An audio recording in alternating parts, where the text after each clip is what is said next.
I'm Leigh Brown. This is Crazy Shit in Real Estate. And today I have a third-time guest, Chris Wright. If y'all remember my friend Chris, he's from Albany, New York. You're probably wondering, how in the world does somebody come back for a third time? Well, you'll just have to listen on in, enjoy the conversation, and I'll see you on the other side. When's the last time you were on my show? It's like 4 or 5 years ago. Was it pre-COVID? No, last year. Oh, then this is your third visit then. Yes. That means there's like only, I don't know, 3 or 4 people that are in the high vaunted category of the 3-time visitors. Yes. I keep making also, myself accessible. Everywhere I go to speak, I have you in my slide deck, and I know you're a friend request I'll pick up, and then these other organizations like, well, who is that? And I'm like, have him come talk to your people. He's delightful. Yes, absolutely. And then I tell the lenders, like, don't even try, though. He's married to a lady with money, so be very careful trying to prospect him. What part of your slide deck am I in? What are you talking about?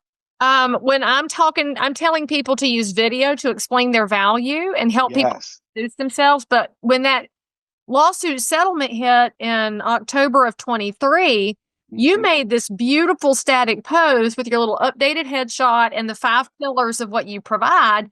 So I use that for the people who won't do video. I'm like, well, if you won't do video because you're a big chicken, be like Chris, because this is a beautiful way to break it down. And also I use your headshot as an example of how you can wear blue jeans and still look like a professional, not look like a slum. I like that. I like to be casual, but professional. Well, I tell them you work a market where you don't necessarily have to be in a 3-piece suit, but if you were in Manhattan, your outfit wouldn't fly. Right. Upstate New York, everyone wears jeans and stuff like that. Well, you're part of New York, but not the New York City part of New York. But no, I'm upstate. And Western New York is basically Pennsylvania, although my husband gets very mad when I say that to him. Where's he from? Jamestown, over about an hour south of Buffalo. Yeah. Wow. Is he a Bills fan? Is he a what? Buffalo Bills. He's not really in the Bills Mafia because he's a Denver Broncos fan, but given the choice, he'll pull for the Bills over anybody else because it's a hometown team. Yeah. He thinks they're tacky. The fans are tacky, and they are. Are you Giants, though? I'm a Steelers fan. What? Oh, because you don't like the city people. I see. Yeah. I'm from PA. I've always been a Steelers fan. Well, you know, my husband, I'm from the Philadelphia area. He says that Pennsylvania is the South Carolina of the North, but he does not say that in a charitable way because we make fun of South Carolina by calling it Sub Carolina, and they don't like that very much at all. It's geography is a fun way to poke at people, honestly. Oh, 100%. So why do we take that away? Not everything is supposed to be the same. I know. So anyway, tell me what's going on in your life. So you got your real estate business revamped. You're out there speaking and teaching. You're married to a lender. For my listeners who do not realize there's 2 previous episodes, hey friends, there's her linked in here. So if you need to pause, go watch the previous Chris Wright episodes or listen and come back, you can. And if you're thinking, Leigh Brown, I ain't gonna do that, Chris, tell them who you are so they can meet you. I am Chris Wright. I am a new broker owner. I actually have a partner. I was going to open my own brokerage, and she goes, "Why would you do that? Don't reinvent the wheel. Just partner with me because I'm struggling." So I brought my knowledge and all of my acumen to her business, and now we're 50-50 partners. And it's something new. I always say, if you want to challenge yourself, try and open your own brokerage. Ain't that the truth? It's not the same thing as selling. It is not the same, but no, and it's been good. We are in the recruiting phase. Now I noticed your company, Community One, you don't have many agents or as many as you used to. No, we were as big as 5 agents, and now we're down to 3. So percentage-wise, that's a huge change, but numbers-wise, it's not that big. But I'm not a strong recruiter. I've never been an expert recruiter. Also, to be fair, have never focused on it, but it's just not how I'm wired. But I talked to an amazing agent this week, and I'm hoping she'll join and recruit for me because, you have to supplement where you're not great, which is also why I went into your partnership. So why was this the person you called to ask and get pulled into a partnership? Where was the relationship before? How did it evolve? Because, so she's someone who I've always liked, just interacting with her as a co-broker. And she doesn't talk a lot, and she's not She doesn't need to be seen. You know what I mean? I need to be seen. I'm an extrovert. I'm out there. I'm outside, as they say. And she was someone who I said I can talk to about what my plans are, what I want to do. I just need you to show me how to do it.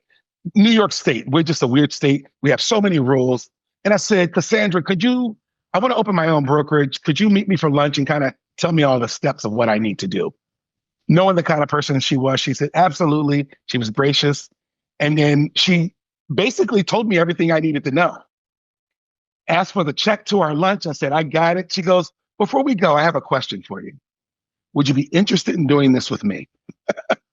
And I was like, what do you mean? She goes, you can still have your own brokerage. I just need a partner because I've owned this company for 8 years and it hasn't gained any traction. I'm really not an outgoing person. I'm not an extrovert. I don't know how to grow this, people-wise, et cetera, et cetera. You're outside, I'll be inside. So she's very analytical. She knows how to handle numbers, make sure our rent's paid, all that stuff, right? She does the good stuff. I'm the person out networking and mixing and meeting other agents and meeting clients and things like that, going to mixers and organizations. So that's what I do. So it's a good mix. It's a really good mix. And then on the recruiting side, she knows I've done that before. So she's like, yeah, you'd be, perfect to recruit agents and stuff like that. So that's how it came into fruition. Okay, so I'm going to have to be like you and go find my own Chris Wright in North Carolina so that I can be smart like Cassandra. She's crafty. I like that in a car. All right, so now everybody's listening. It's like, Leigh Brown, I'll do it. All right, fine. Reach out. Huh? Little ring-a-ding. Yeah. All right, so tell me why you wanted to open your own firm anyway. I mean, you've been in this for a long time and you've been involved in like Women's Council. You're, of course, in Greater Capital up there in Albany. There's a lot of agents around. Why open your own shop? Audience, don't take this the wrong way. But I'm not crazy about real estate agents, right? I mean, it's just, I feel that a lot of people, they don't have my values. They don't have, I just don't like the way a lot of real estate agents move in this industry. I worked for other brokerages where I felt that I was around people who didn't jive with me. So I thought, you know what, let me grow my own shop and bring in people who share my values, who kind of, we click, we get a lot, and I won't hire people, I won't throw pasta against the wall of agents just to make sure I have agents. I want to interview agents and be around people in my office where we really get along and I like them and they like me. So I said, let me open my own shop and do it that way. And Cassandra, my partner, was someone who I really liked, admired, respected.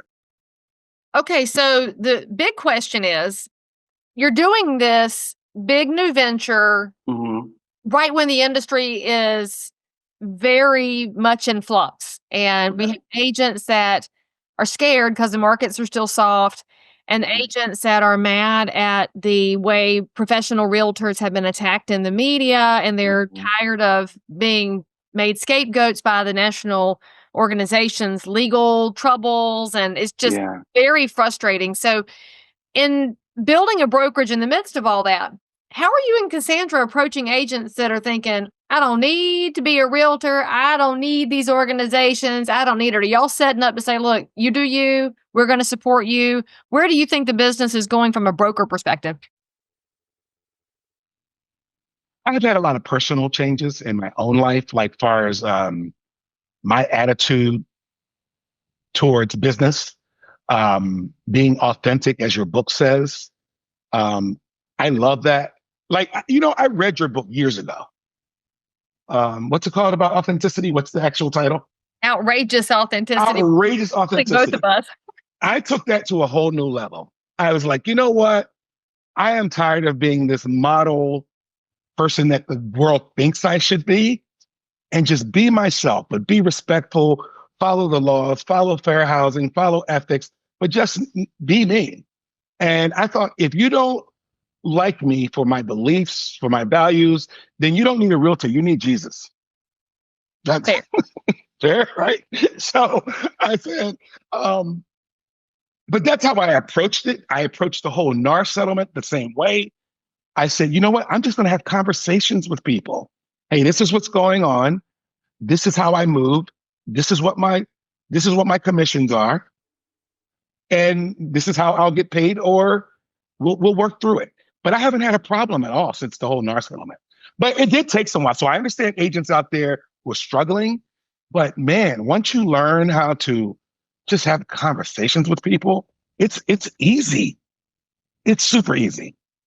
So we're not having business problems at all. My statistic board is out in the hallway, and it's filled up with clients, pending deals. And a lot of those are buyers who all got the speech about commission and NAR and all that kind of stuff, and no problems. I've had one customer tell me, I don't want to work with you because I don't want to pay your commission. Okay. Bye. But, it's. I mean, what are you going to do? You don't work for free. You just tell them bye. They can find somebody else to work for free. That's fine. I've gone into a dental office, and I said to them, I said, I can no longer have my dental work done here because you don't take my insurance. And they said, bye. They didn't say, well, I want to work with you anyway, and we'll figure it out. No. Yeah, I can't pay you. You can't work with me. That's the same way real estate agents are. I don't think I want to work with the dentist who's like, I'll figure it out later. I think I'm. Yeah. If I switch from one carrier to another and you don't take my insurance, I have to find another dentist to bounce. Real estate's the same. Somebody that'll take eggs, and you can trade and barter your services for your dental work. But again, got to ask 100%. yourself what you're getting for it. All right. So does that mean that if you're given the option, would you stay with our trade associations given the option? And would you stay with all three, or would you look at them independently? Because we haven't had that opportunity in the past, and it's probably coming. When you say all three, do you mean NAR, NYSAR, and GCAR? Yes. And so for the normal people out there, it's Greater Capital, which is Albany, New York. NYSAR is New York State Association of Realtors, and NAR is the National Association of Realtors. But Chris slipped into acronym world so easily. Right now, if you're a listener or viewer and you're not fully aware of this, when you are a realtor with a little R, you belong to three trade associations: your local, your state, and the national. There are lawsuits proliferating all over the place from all different angles, from people saying, I don't want to be a part of three trade associations.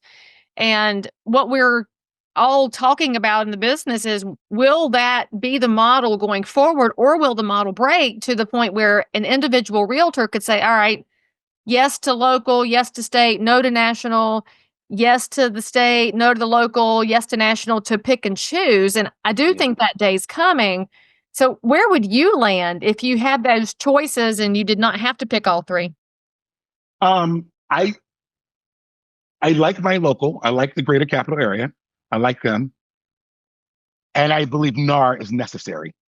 It's that one in the middle that I'm having an issue with, because I'm thinking. Still in a state of emergency from COVID, by the way, you are, right? Aren't y'all still in state of emergency? Still in state of emergency. Still can't cold call, which I tell people warm call. I mean, if you've been in the business as long as I have, then they're all warm. They're all warm, right? Right. So, but I understand for new agents trying to get them to ramp up that way. But if I don't, I'm going to basically ride this out, because I don't see a reason to get rid of one of them. But it's the NYSAR one, or New York State, as you wanted to point out. That's the one that I see that's kind of like a middleman that's not really necessary. Okay, what would you change if you had all the power and all the time and all the money, and everybody said yes to you? So you had minions and you walked into NYSAR to fix it. What would you change to make it an organization that you would feel is valuable enough for your dues dollars? The governor. Oh, so but that would make the realtors really powerful, but you'd also be really popular. I'm pretty sure the majority of the New York people would celebrate you and make statues of you forever for as long as you get somebody good like Leigh Zeldin, because he would have been good. Exactly. Yeah, I say that in jest, but you know what I mean. No, I just think that a lot of the restrictions we have, like still being in the state of emergency, just doesn't make sense. I need to be more free. I need to be, places like Florida. I'm not sure how it is where you are, but we're not like Freedom, Florida, though. We're free-ish. Free-ish. Yeah, I just like I like more autonomy. I like to be able to run my business the way I see fit and not break laws, but just have some more ability to move freely. And that's just not the case. And of course, when it comes down to our local board, of course, they have to do what the state tells them to, and hands are tied. Not enough, that we can do. So Especially that's what because I would. you're surrounded by government people everywhere. I mean, that's a large portion of your client base, I would guess, too, are government employees of some sort. Absolutely, exactly, and we have, I'm being right in the Capitol, and when we have like lobby day, with Women's Council and things like that, we just have to go downtown, and we're in there talking to assemblymen and the senators and the congressmen. It's not like we have to travel 2 or 3 hours to get to them. I would hate if we had to go to New York City for that. But no, I just think that our local board means well. They want to do more for the agents. They listen to us. Laura Burns, have you met her? I don't think so. Anyway, she's our CEO. She's if very I have, Laura, and you're watching this, and I'm sorry I forgot you, I apologize in advance. Yeah, she goes to all the triple play. She goes to all the state stuff. Anyway, she's very agent centric, and which is beautiful. But she can only do what the state allows her to do. She has to follow those rules and laws. So that's why I would stay with my local board. We have a great board of agents on the board of directors. So I have nothing bad to say about them. They work closely with Women's Council and other organizations that's local. So no, I have no problems with our local board. Well, and I always tell agents, like, if I'm given the choice, I'd never leave my local, because that's who I do transactions with. I mean, 100%. People that I need to be in community with, because they're going to have a buyer for my seller, or my seller is going to be the buyer for their listing. And we want to have good relationships, but we all got to talk about what's happening in our county, what's happening with zoning and planning and development. Right. And no one realtor, I think, can successfully exist in a vacuum. No. And the most important level, I think, is the local level. But all right, we're going to go back about 5 minutes to something you said, because I want to remind you of a conversation you and I had a few years ago. I don't know if you remember it or not. When you were talking about your need to be free and your need to be more authentic and to be louder about who Chris is. Mm-hmm. I came up to Albany in like 17 or 18. I know it was pre-COVID when I was up there for Women's Council. And as you know, Jesus is my Trojan horse. I sneak him into every presentation. He goes everywhere with me. Mm-hmm. And you said to me, does it hurt your speaking business or anything else that you're out loud about your faith? Because if I remember correctly, you were president at the time, or president-elect of Women's Council. Yeah. You had some pushback from a couple of your members that thought I was too Jesus-y. And they were causing you to ask me that question, which told me something was rumbling around in the back of your head that was about to come jumping out of your face. Do you remember us having that conversation? 100%. Now that you brought it back full circle, I absolutely do. I'm glad you brought that up, because we were talking about being outrageously authentic. And I've changed my political views a lot. In what way? Well, I used to be very blue, and now I'm more red. I am a Donald Trump supporter, not afraid to say it. I changed my party to independent, but I vote for Republican. And I use that as kind of a scapegoat in case I don't like the Republican candidates. Anyway. That's what a lot of people are doing right now, though. Anyway, I like to be authentic about that. And when I was talking to you, I do think about that conversation. Not only do I think about that conversation for the religious side and my values and my faith, but I also think about it because there's a saying that says, there's people who go, well, I don't care about politics, but politics care about you, right? You may not care about politics, but politics cares about us. And you have to move in an authentic way and be true to yourself, I believe, and speak your truth and speak, what makes you comfortable. I spent too many years in real estate hiding. Okay. I had to hide you know what I mean? And I figured, why hide? Because it's not about us finding our tribe. Our tribe finds us. Oh, say that one more time. Wait a minute. I got to record you saying this as a little teaser, because that was good, Chris. Say that again. It's not about us finding our tribe. Our tribe finds us. So if you are just you are true to yourself, you speak your piece, you're comfortable in your skin, there will be people out there that go, I like you. I didn't like that other guy. I love this guy. So I noticed that. And you start finding referral sources of people that just will refer you because of who you are, the things you say. I hear people go, "Oh, I saw your YouTube video or I saw your TikTok. You think like I think." And I realized why hide behind that? And when I started that political conversion, going from blue to red just because I didn't like what I was hearing and seeing, I couldn't come out and say I was a Donald Trump supporter. I would disappoint all those people, right? So I just had to say, you know what? I'll find new people.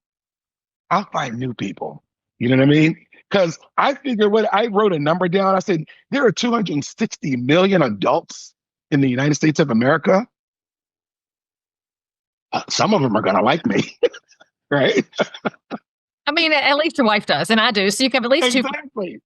So yeah, I don't think that you can hide behind fake values, fake faith. Like if you believe, how do you go to church on Sunday and then on Monday you're someone totally different? Your pastor just told you everything you need to hear. You said amen, but on Monday you said amen a little quieter, right? So I mean, and that's where people get conflicted because you can't live two lives. Right, you can't. It doesn't last. We try, and people who say don't discuss politics and business. I asked you that question too. Mm-hmm. You say if they don't know who I am by now, then I can't help. I can't help them. And I thought, wow, that's pretty powerful because, as I said a minute ago, your tribe finds you. Who they? And I know we use all types of referral sources. Some people use referral sources. Some people do lead generation organically. But if you use a lead referral source, there are actually, and I'm just saying for those who are in a conservative mind state, who think by saying I'm conservative, I'm going to lose my customer base. Well, Glenn Beck has a referral source. Dave Ramsey has a referral source. There are referral sources out there that are conservative. And I know if there are a group of people or lots of people out there who listen to the Glenn Beck show, and he has a real estate referral source called Real Estate Agents I Trust, guess who's calling me? Okay, so I did not know that Glenn Beck has this program, and I'm part of the Blaze. Was this on the Blaze and I missed it? Oh, if you listen to the Glenn Beck show, one of his marketing advertisements is called Real Estate Agents I Trust. Well, I'll be looking that up myself. Yeah, just Google up Glenn Beck Real Estate Agents I Trust, and almost every person that listens to his radio show that wants a real estate agent in your area is going to be connected to you. And guess what? You don't have to be fake. They bring up conversations that I typically wouldn't bring up in a real estate transaction.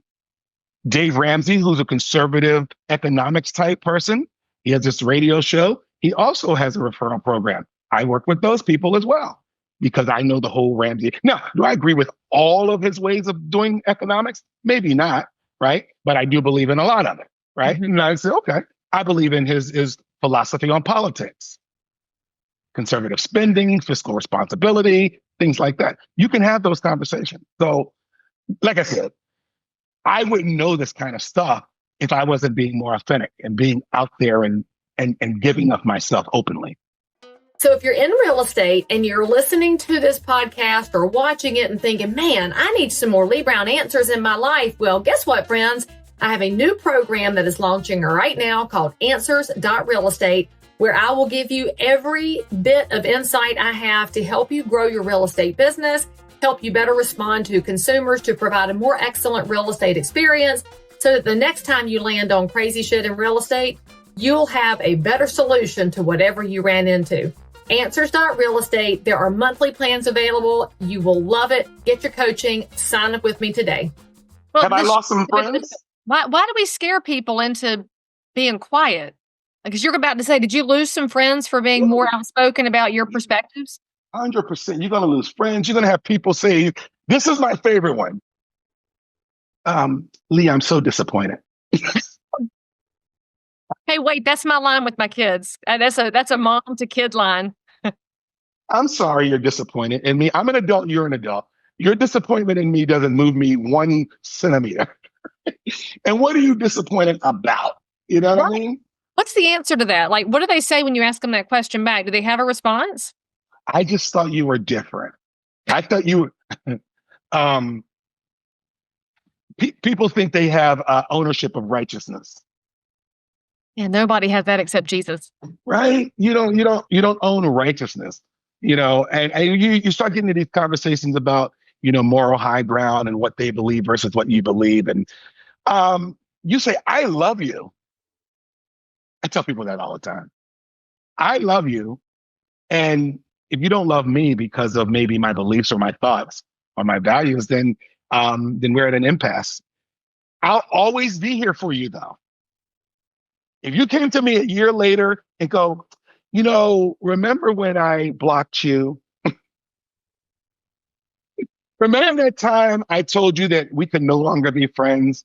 I am so sorry. I've had a change of heart. I'm going to give you a hug. I'm not going to say, no, it's too late. I'm going to say, I love you. And yeah, let's pick it up from where we left it off. Okay, because you know what works about what you just said there? You didn't even hear yourself say it. What's that? You are, I love you and not I love you but.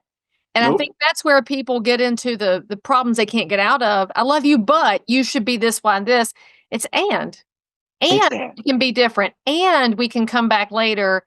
And this is not necessarily a bad thing if we disagree. And if we agree, you have a different starting point. And like Dave Ramsey talks about a debt-free life. So if somebody mentions to me that they are into Dave Ramsey, I already know what the viewpoint is of Bingo. they're going to look for a bigger down payment.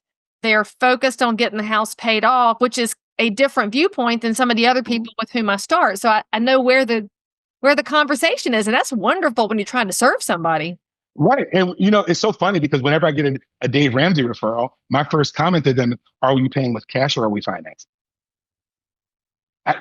Because that's not a conversation that you have with everyone. But I know with Dave Ramsey people, it's about a debt-free life. Where are you with your down payment? Have you saved your 20%? And a lot of them have. Some of them are in the early baby steps, that's a Dave Ramsey term. Some of them are in the early baby steps and they haven't even saved their $1,000, fund yet. And I'll have that conversation with them. But at least I can have these conversations with them. Well, yeah, because they're on an educational journey. And when we're in real estate, we're always on somebody's educational journey, but it's also a life journey.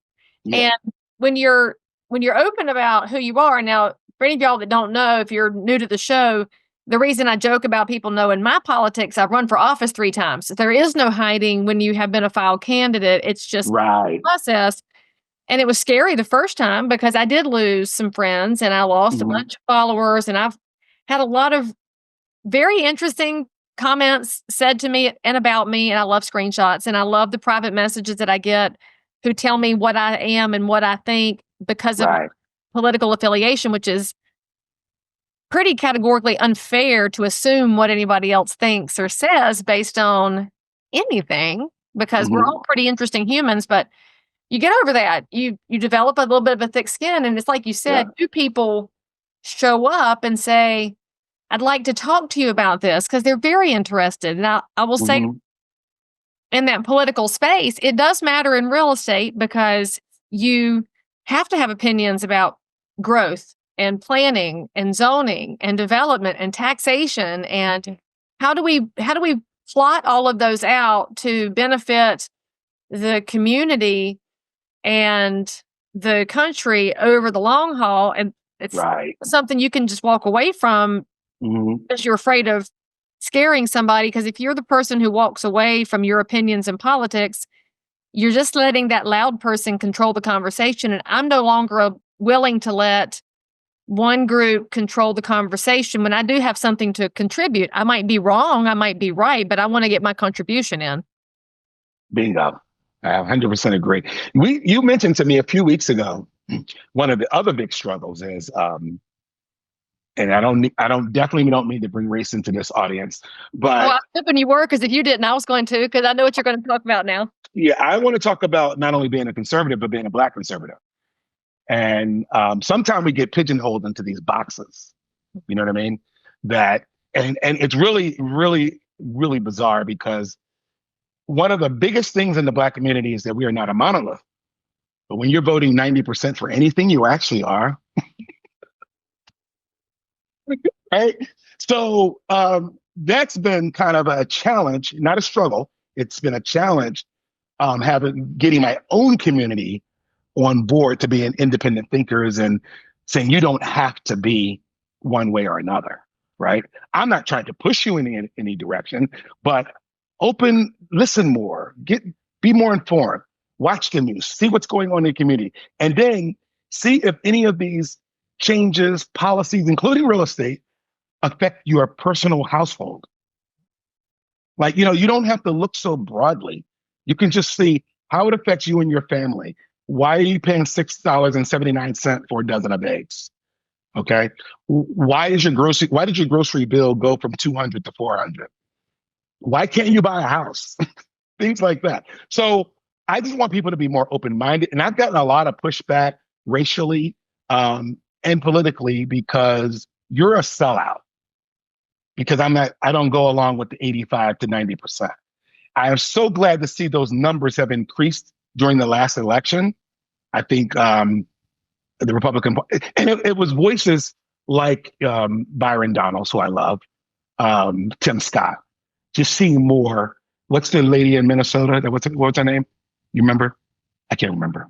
In Minnesota? Anyway, yeah. Lloyd White was running for Senate in Minnesota. No, she used to be a long time ago. She was the Minnesota Senator. I forgot her name. Anyway, neither here nor there. There was just more prominent Black voices that were conservative and speaking out about change and how it affects our personal household, how it affects our faith, things we just could no longer contract. And we just had to reject certain things that didn't align with our values and our thinking. So that has increased Black conservative thought. And I love that that's happening. And I think it's going to grow over time. I'm starting to see it more. My algorithm is feeding that to me. So I have a friend that I know is watching and listening to this, and I'm not going to call out a name. This is a God-fearing man. He loves his wife. He loves his family. He is he's a dear, dear friend. I love him to pieces. We had a conversation about, I don't know, it was several months ago, and that was when I tapped you about this, and the audience, just so you know, the background here. I was encouraging him to share his beliefs because he's very, very fiscally conservative, very socially conservative, and he's in real estate. And his fear was, as a Black man, if he were to expose to the world what his thoughts were, whether it's around the financial side of policy or the social side of policy. Now, he's not afraid to share his faith. I will say that. He's very, very vocal when it comes to his spiritual life. Right. He said, Leigh, you don't understand. In the Black community and in my circles of friends, if I come out, it will be damaging to my real estate business. I will lose business. And my heart broke into a million pieces that there is any space in the world that would punish somebody for disagreeing with them. And I wasn't raised to punish anybody for being different than me. I was raised to be kind, say hello, and go through life together, even if you don't agree, not to shun. And so what would your answer to him? Because I don't have the same pressures that he does. Right. I do. Oh man, this is beautiful because I went through it, sir. And you just have to have, if you have that much faith in your God, which you said he does. He does. If your faith is that strong in your God, he's going to bring you people. That's what, and I had to recognize that too, where I thought that I don't control everything. I don't control everything, right? So I just have to do the things that I can control, which is be more true to myself, the things that make me feel comfortable in my heart, being honest and being ethical, but at the same time, treating people the way I want to be treated, no matter what their color is, no matter what their faith is, what their political, orientation is. And then if I'm honest about that, like I just said a minute ago, that tribe will find me. You won't lose business. In fact, it's safe to say your business will grow. Your business will grow. It will just be a different group of people. And you will feel more comfortable in your skin dealing with people whose values, ethics, and behaviors are aligned with yours. I had so much fun now.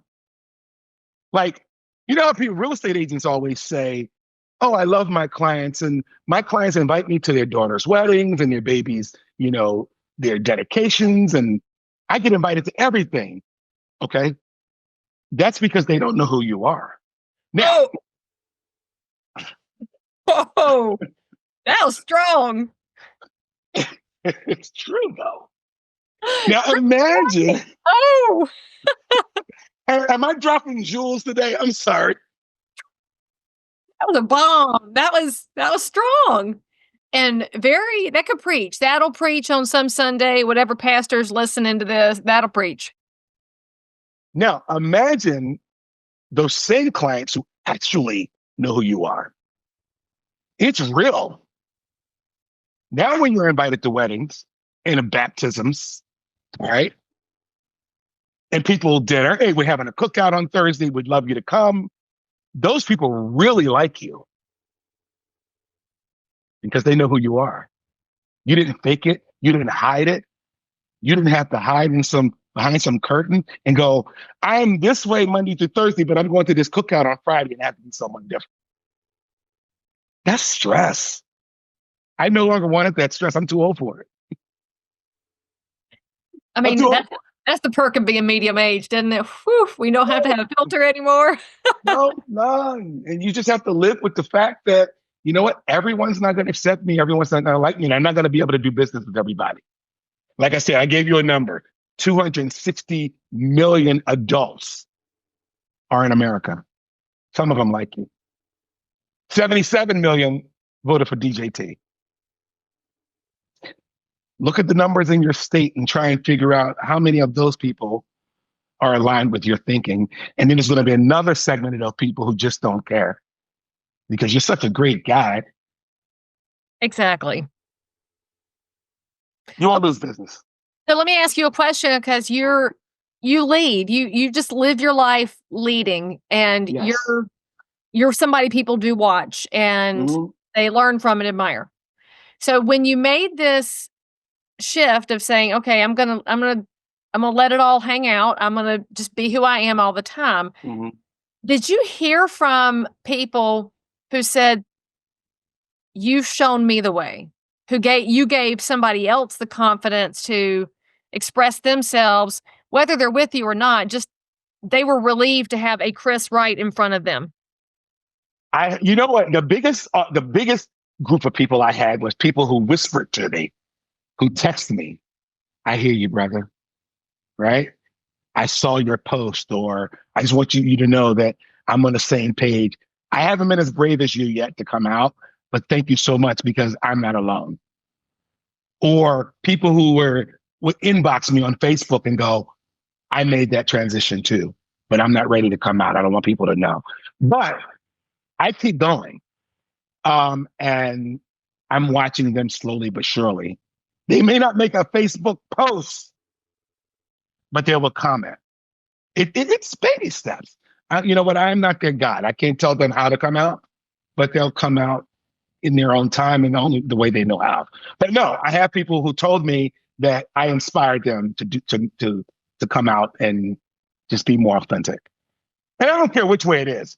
Right. Whether you're blue, red, whatever the case may be, purple, just come out and be authentic to people, because then you're going to make real, genuine relationships. Yeah, the conversations just get more interesting. And especially when you're doing more than parroting what somebody else says, you say, this is a conversation. This is my viewpoint on it. That's my favorite way for people to have a political conversation, is tell me what you think about a topic. And then let's go from there, which is, frankly, everything you're describing is also how you build a real estate business. You just maybe you make a comment, maybe you make a like, maybe you send a text, maybe you make a phone call, and you just keep taking steps, and the business responds over time. And that's not even related to politics. That's related to prospecting, which everything is about building relationships over time. Right. And you'll find more agents are going to join your firm because they're going to see the consistency over everything else. I talked to a client just recently, about 3 or 4 weeks ago, And one of my and when I'm doing my buyer's consultation, and by the way, everyone, please do buyer's consultations. Stop meeting people at houses and having conversations because they're focused so much on the house, they're not listening to you. But if you have a buyer's consultation in your office or somewhere where there's no house, and you say to them, this is what I say, hey, listen, I'll tell them, I know we're not supposed to talk commission, but my commission is X point XX, and the seller is going to pay all of that, some of that, or none of that. But that's my compensation for helping you. It comes off so fluidly and so easy. They go, thanks so much for telling me. You're the first real estate agent that explained that to me. And then we move on. And I keep seeing these Facebook groups that shall remain nameless, but I keep seeing these Facebook groups. Well, let's just point out there's no mastermind in that Facebook group you're talking about. Not one. Thank you. One yet. I'm seeing posts going, this is the third customer this week, or I showed the third house this week where they don't want to pay buyer's commission. And I'm going, so that's who you should have had that conversation. Correct. Right?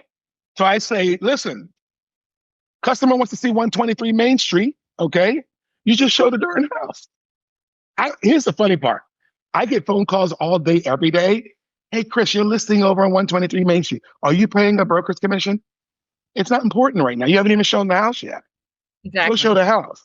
And then when you send me the contract, if you put your commission in the contract, I'm going to present the contract to my seller. With the one caveat to my North Carolina listeners, remember, we are the one state that cannot put commissions into a contract. I just want to remind you, we're the only state that has to do commissions separate from the contract. So North Carolina people, don't listen to Chris today, but if we get the commission rules changed, then you can listen to him. Other 49 states, he's exactly right. Well, I didn't write our contracts. It's already there. That's something that NYSAR came up with. So the NYSAR approved contract has commissions in it.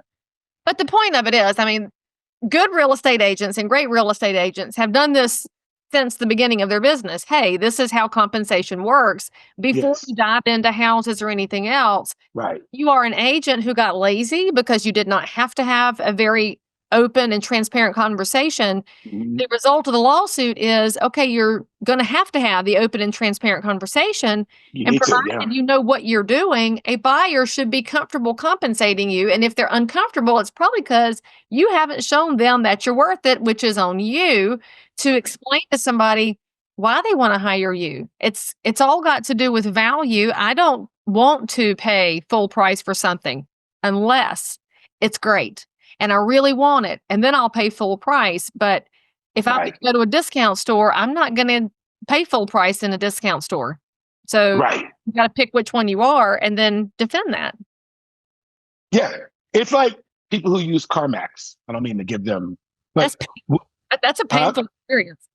I know, right? I did it recently. But if you use CarMax, you know going in, this is what I'm going to get for my trade. This is what I'm going to pay for the car. There's no dickering. This is why they can pay minimum wage to people. Right. Because the agents don't have to do any selling, right? Uh-huh. Right? They don't have to do any selling. All they got to do is paperwork. So if they say this is the price of the car, if you're the type of person that goes for that, but at least you went in knowing that that's the situation. But you're right, it was a painful experience. Okay, well, we've run up against the end of our time here, and I feel like we could talk all day, and it went so fast. So I guess you'll just have to come back for episode 4, because now I know that all of my audience is going, wait, this conversation is a whole different one. And so if you want to hear more from Chris, put it in the comments below. But more importantly, tell them where they can find you and all of your thoughts, ramblings, and views on the world. Right. So I do have a podcast. It's growing slowly. That's how YouTube works. But it's youtube.com at Chris B. Wise Podcasts. B.E. Wise, right? I wanted to share that. I put that on a piece of paper for you. Oh, yeah. I thought you wrote that down for yourself, which was going to crack me up. I'm like, that's why your channel's growing slowly, because you're like, No. I was going to make sure that, because someone had put B without the B.E., but it's the Chris B. Wise, B.E. Wise Podcast. It's all, and I think I'm going to warn you, it's all politics, it's all views, and it's really catered toward Black conservatives. Right? Because I want people to be able to be out. and be comfortable talking about. But the great part about it is that it's about politics in general. So I do that. I do a lot of TikTok content. And by the way, Leigh, I'm seeing more of your TikTok content. I know you're not doing live video there. Your videos are being transferred, put on there, right? I can't figure out live on TikTok, and I did it one time, and I couldn't figure out what to do next, and so I've not looked at it again. So maybe you can train me on that sometime. Well, the platform's going away anyway, from what I understand. So no, did you not hear Kevin O'Leary's wanting to buy it? The guy from I heard. And then I might actually put it on my phone and not just have my team upload my stuff because I don't trust it on my. But if he buys it, or they at least should come up with a U.S. version where they can control more. Well, he's Canadian, but I think they're going to wind up being the 51st state anyway. So it's all going to be a new world. It's all strange. Yeah, I'm waiting for that. Yeah, be like the Louisiana Purchase. Why not? They've got some beautiful places up there. I'd love to go to Banff more frequently. I mean, it's easy. Quebec City is one of my favorite places to visit. But it's so pretty. It's very romantic. It is. All right, well, Leigh, listen. Thank you. Thank you. I can't wait. Back to the show. Yeah, when I have something new to tell you, I'll text you and let you know. So I look forward to it. And y'all should go subscribe to his channel, share it with a friend, and reach out to Chris as well for any of your Albany, New York real estate needs. We'll have all of his links and contact information in the show notes for this episode. And I'm just going to go ahead and say it. If you're not a Black male conservative, you can still follow Chris because I personally follow people that aren't exactly like me so that I can keep learning. So maybe you want to be like Leigh Brown and go follow lots of people and learn too, because if there's anything about real estate that's crazy and awesome, it is that right there. So make sure that y'all subscribe, hit the bell, come back and see us again, and have a wonderful day. Thanks, Leigh. By the way, friends, don't miss my brand new coaching program at answers.realestate, where you can have access to Leigh Brown, submit your questions, have them answered, meet like-minded professionals, have an entire library to help you build your business no matter what happens in the market. Get signed up today. I promise you'll be glad you did. So if you found value in this episode, please like and subscribe to this channel, turn on the bell, and catch another amazing episode by clicking above. Crazy Shit in Real Estate is also available in all of your normal podcast apps. So if that's where you like to hang out, go find me, click subscribe, and most importantly, leave me a review that says you think I'm awesome, my guests are awesome, or this content is just exactly what you were looking for. And then, by the way, if there's something you need, you want to learn about something, you can comment below anytime. You can also send me a direct message if you need to remain anonymous. No judgment. But anyway, I'll only judge if you forget to subscribe and click. I'll see you next time.